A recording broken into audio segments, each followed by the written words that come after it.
আলহামদুলিল্লাহ দীর্ঘ 3 দিন দোকান বন্ধ থাকার পর দোকানটা খুব এলোমেলো দেখাচ্ছিল, তাই মাল গোছাতে ব্যস্ত হয়ে গেলাম। মালগুলা এখন পিন মারতাছি, তারপর টানানো হবে।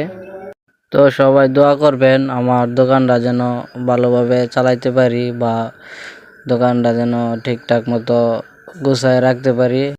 মালগুলা গুছানো কেমন হচ্ছে সবাই বলবেন, আর সবাই দেখতে থাকুন।